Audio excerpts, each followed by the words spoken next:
Alright, it's October 7th, around 7 a.m., 2020. It is a Wednesday.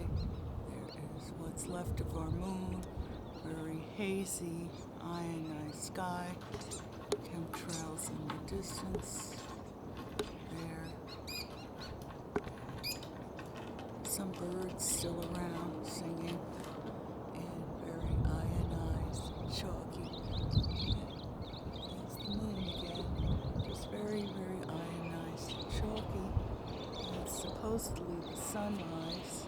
Here you see these. I can sit here for 24 seconds easy. I'll come back to it.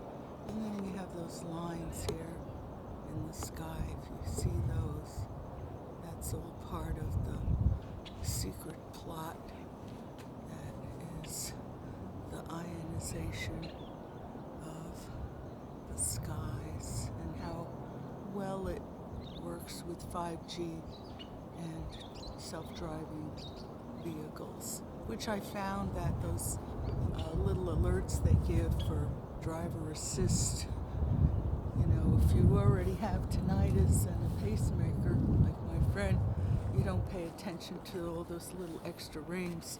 It just winds up being actually more distracting, and it's the lighting.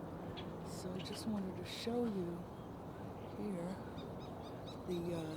the welding goggles, how they have like a green-gray, but I had to take the protectors out of the bottom. It's like some plastic tabs are in the bottom there where those holes are, and it was really, the precaution to remove those was not very clear on the package. These cost about $15. You see how you could see here right up against it how much, well, now you're looking at the lens I didn't clean, but that's through the green-gray. It's a 5.0 shade factor, so you still see the chemtrails sitting there. It's funny. So now I'll show you the other glasses I have here are sleeping glasses. They cost $45, and they're from lowbluelights.com, I think is the name.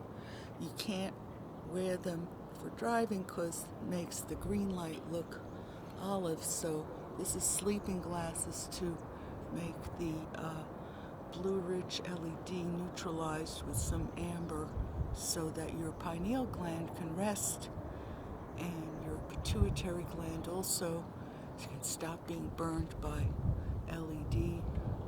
And so that's what you see is this Blue Ridge now changed as the moon into, I also have to clean these. They're plastic. I drop them a lot. They fit over my other glasses, and it really is a big comfort to me, as you have seen. So we have over 24 seconds here, and those snot-like formations are still there. Still there. They haven't drifted. Lines in the distance. I don't know if you can see it there, but the solar simulator at sundown yesterday was so intense, and it came out in a video. Oh, there's a chemtrail right